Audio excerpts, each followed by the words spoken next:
Olá, meus amigos e amigas. Vamos dar continuidade ao curso Recrutando e Selecionando para formar equipes de alto desempenho. Nesta aula, vamos estudar sobre as potencialidades humanas e as suas emoções, aliando o que estudamos na primeira aula, do modelo estrutural da personalidade de Edmund Freud e da teoria junguiana de Carl Jung sobre os perfis comportamentais, estaremos bem mais preparados para conduzir um processo de recrutamento e seleção de pessoal. Boa sorte e conte conosco.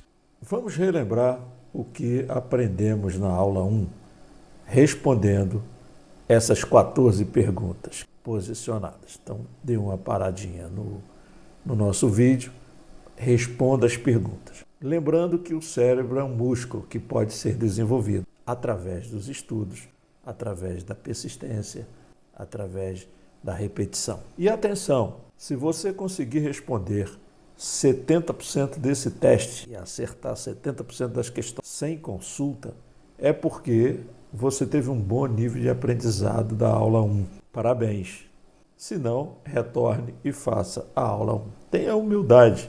Humildade é a arma dos competentes. Segundo Daniel Goleman, esse respeitado psicólogo americano, todo ser humano é portador dessas potencialidades que aqui estão, fornecidas gratuitamente por Deus quando nascemos.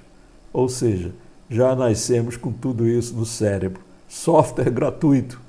Porém, segundo Daniel Goleman, uma ou outra dessas inteligências, dessas potencialidades, são predominantes. É algo muito animador que todos nós tenhamos todos esses tipos de inteligência, e eu vou provar na prática isso para você. Então, a primeira que eu queria comentar é a racionalidade, aquela inteligência de quem lida com os números, né? Eu tenho uma irmã, a Nalda, que quando era menina só tirava nota 10 em matemática e foi até o fim, até se aposentar com a grande capacidade de racionalidade, que é comum nos engenheiros, matemáticos, pessoal financeiro, pessoal de controles, de auditoria. A inteligência lógica, muito comum no pessoal de informática, pessoal de biologia, quem trabalha com processos, pessoas muito organizadas. A inteligência perceptiva ou espacial, muito comum nos arquitetos, desenhistas, escultores. Às vezes a gente vê uma criança desenhando super bem, é porque está demonstrando que tem essa inteligência dos arquitetos, dos escultores, dos desenhistas.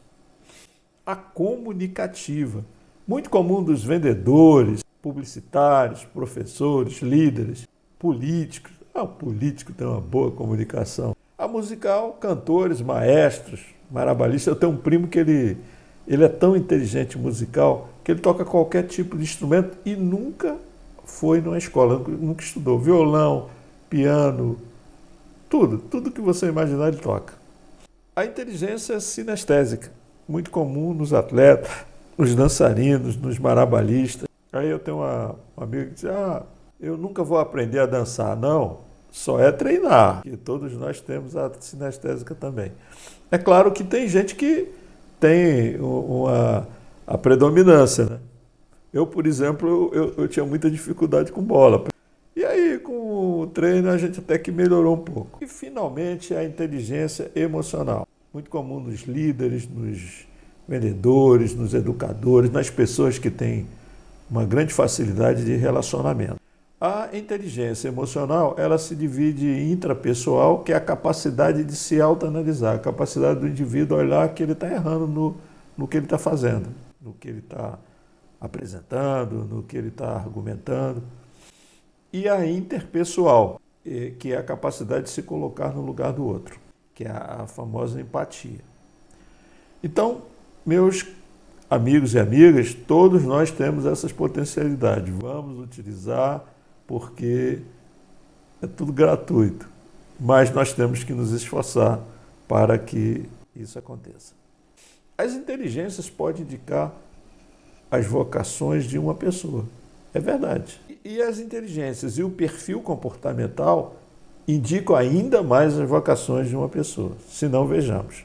Uma pessoa, por exemplo, que tem grande inteligência com os números, exata, racional, e é um perfil comportamental de conformidade. Eu não tenho nenhuma dúvida, vai ser muito competente na área financeira, na área de engenharia, na área de auditoria, na área de controle, na área de estatística. A gente tem sempre um aluno cômico. Eu estava dando uma aula sobre esse assunto e um deles me perguntou assim: será que eu sou um gênio? Porque às vezes eu sinto que eu tenho todas as inteligências. Eu falei, não, eu não tenho dúvida, você tem todas. Agora, todas são preponderantes? Ele falou, não, todas não, mas pelo menos 50%. Então, você pode ser um gênio.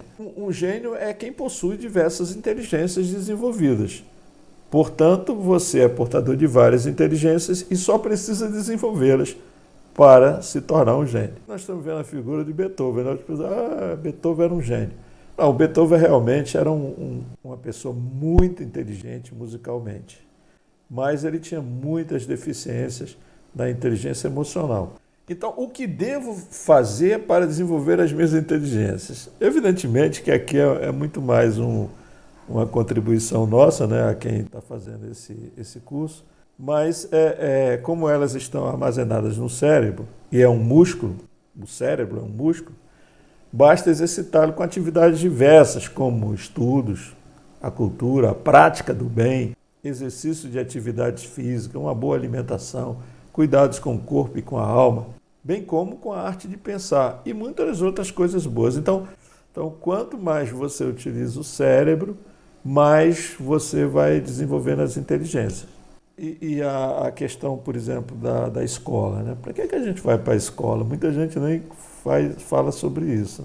Nós vamos para a escola desde o jardim exatamente para desenvolver o cérebro, para desenvolver as inteligências, para desenvolver as emoções, que nós vamos estudar logo em seguida, para a gente desenvolver e melhorar o nosso perfil comportamental e também para a gente ter a capacidade de controlar os nossos instintos lá na primeira aula. Então, a ida para a escola, estudar e se desenvolver é fundamental para que a gente cresça com as inteligências. Portanto, ao fazer a seleção de pessoal, não basta verificar se os instintos negativos estão controlados e os positivos impulsionados, qual o perfil comportamental. É preciso também identificar as inteligências predominantes. Por exemplo, no caso do engenheiro, a pessoa primeiro tem que controlar os instintos negativos, impulsionar os positivos, deve ter um perfil comportamental de conformidade e a predominância da inteligência racional. Um líder, além de controlar os instintos negativos e impulsionar os positivos, deve ter um perfil comportamental de influência e a predominância das inteligências emocional e comunicação. Quando eu fui gerente de recursos humanos em determinadas empresas, eu ajudava muitas pessoas no desenvolvimento e alguns líderes que tinham dificuldades de comunicação, a gente colocava em teatro, fazer teatro. O teatro é uma excelente ferramenta para desenvolver a comunicação. O exemplo do vendedor, além de ser uma pessoa que controla os instintos negativos e impulsiona os positivos, deve ter um perfil comportamental de influência, lembram, na primeira aula, e a predominância das inteligências emocional e a comunicação. O vendedor está sempre se colocando no lugar do outro, fazendo muitas perguntas, não é? Então, por isso aqui é um bom exemplo. Um outro exemplo é do chefão, né? A gente está querendo contratar um chefão, então é importante que a gente olhe a questão dos instintos, mas, sobretudo, se ele é uma pessoa que tem o perfil comportamental de dominância e as inteligências de comunicação e também de emocional. Tem muita gente que acha que não, que o cara que tem dominância não pode ter o desenvolvimento das inteligências emocional. Claro que sim, até porque ele tem as inteligências todas, né? Então ele pode desenvolver. E a gente recomenda muito, por exemplo, em casos de excesso de dominância, terapias. Um outro exemplo é o assistente de relacionamento com clientes, porque ele precisa ter um perfil comportamental de estabilidade, né? Ser aquele bom ouvinte, aquela pessoa de forte relacionamento, e desenvolver as inteligências emocional e comunicação. Eu boto aqui no mínimo porque a gente pode desenvolver todas. A escola é para isso, por isso é que a gente estuda matemática na escola, relações sociais, idiomas, né? E por aí afora. E como é que a gente pode identificar as inteligências de uma pessoa? A história de uma pessoa é uma das melhores fontes para conhecê-la de verdade. Por isso é que tem o processo de entrevista e por isso é que nós vamos aprender que na entrevista quem tem que falar muito é o candidato e não o entrevistador. O entrevistador tem que falar o mínimo possível.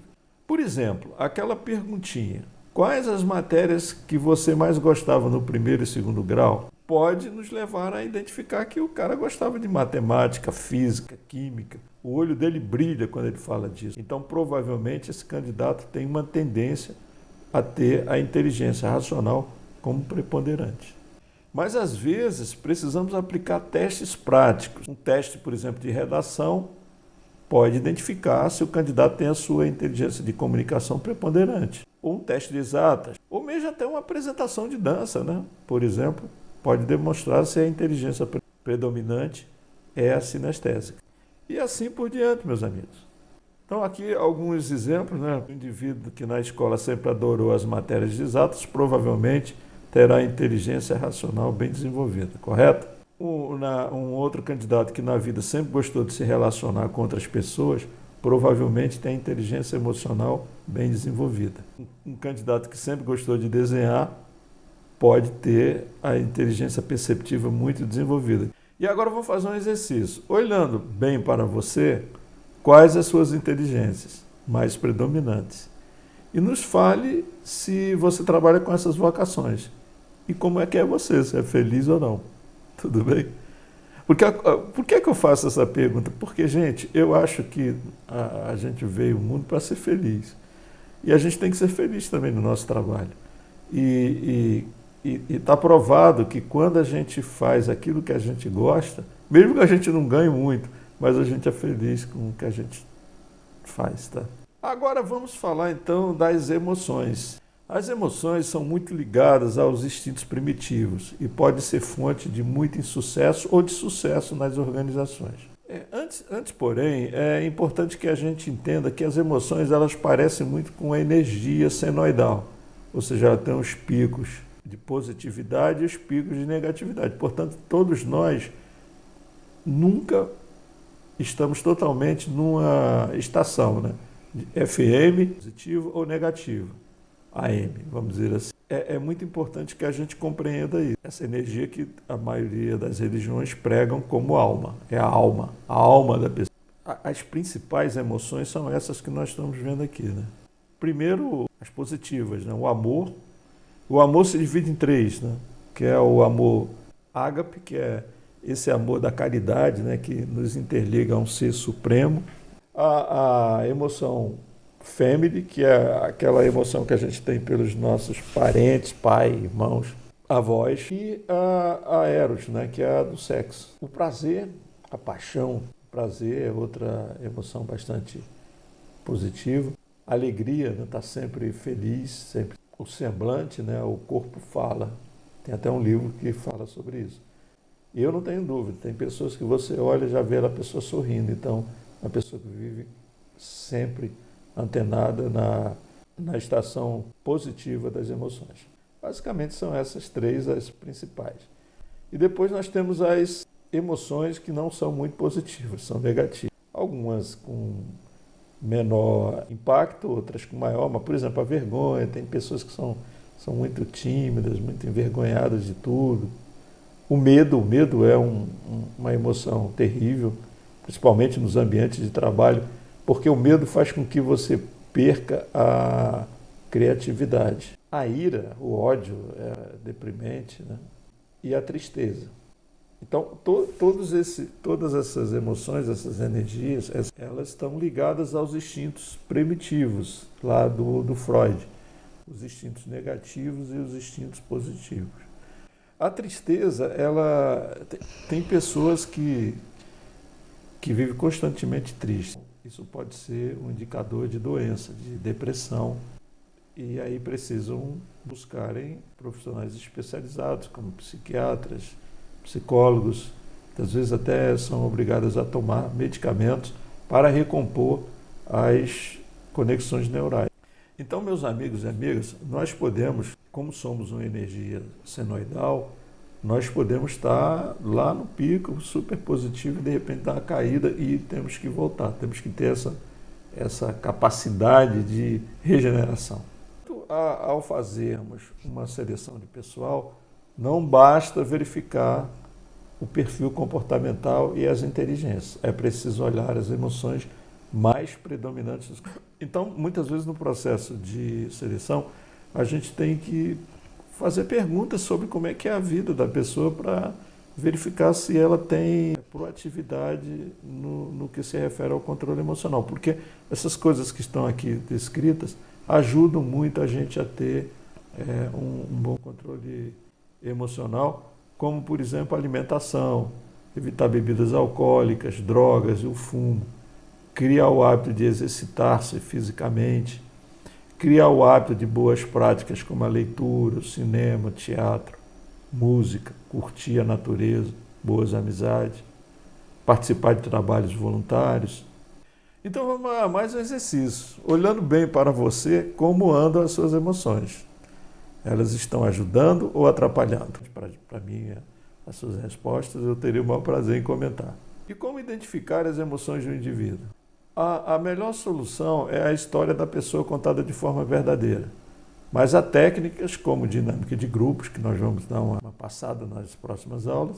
Gente, é importante que a gente diga que todo mundo tem estudo, tá? Não tem esse negócio do perfeitinho. Mesmo aquelas pessoas que estão sempre sorrindo e tal, elas têm os seus momentos de tristeza. É um trabalho difícil, né? Não é fácil você selecionar. Você tem que olhar a estrutura psíquica da pessoa, ver o perfil comportamental, ver as inteligências predominantes, ver as emoções, ver a espiritualidade. Isso é um ponto importante também que a gente não tem abordado com grande frequência, mas está muito ligado às emoções. E aí isso tudo é que gera as atitudes, positivas ou negativas, o sucesso ou o fracasso. Então, dentro das organizações, por problemas N de recrutamento, seleção, de liderança, a gente vai encontrar pessoas tendo atitudes positivas ou negativas. E isso gera o sucesso ou o fracasso delas e da organização. Portanto, é que é tão importante que, sobretudo, nós que trabalhamos com as pessoas, tenhamos essa introdução de conhecimento sobre o ser humano. Por óbvio, não é fácil lidar com esse tema. O ideal seria você ter o apoio de um profissional experimentado, de um psicólogo, para cuidar de um processo na sua empresa, mas nem sempre isso é possível. E é importante, então, que você, que é profissional da área ou que é um profissional que é obrigado a fazer os seus processos seletivos, que você ou é responsável pelo RH ou é um líder, conheça essas informações todas que nós estamos compartilhando com vocês. E aí, com isso, a gente evita os riscos, altos custos do recrutamento e do desligamento de pessoas. Oxalá quando essas pessoas conseguem entrar na empresa e depois começam a dar muitos prejuízos, muitos problemas e não colaboram para um clima organizacional positivo. Meus amigos, vamos fazer uma reflexão. Você já havia pensado na complexidade do ser humano? O que mais chama a sua atenção nisso tudo? Finalmente, eu queria que você desse uma paradinha aqui no vídeo e que vocês dessem uma olhada nas conclusões. Eu não vou ficar repetindo para não ficar um negócio muito chato. E finalmente estamos chegando ao final da segunda aula e nas próximas aulas agora nós vamos cair dentro, como fala no popular, vendo como é que a gente faz o recrutamento, como é que a gente faz a seleção, como é que a gente faz a integração da pessoa escolhida e do acompanhamento. Então, eu espero que vocês estejam gostando. Um grande abraço.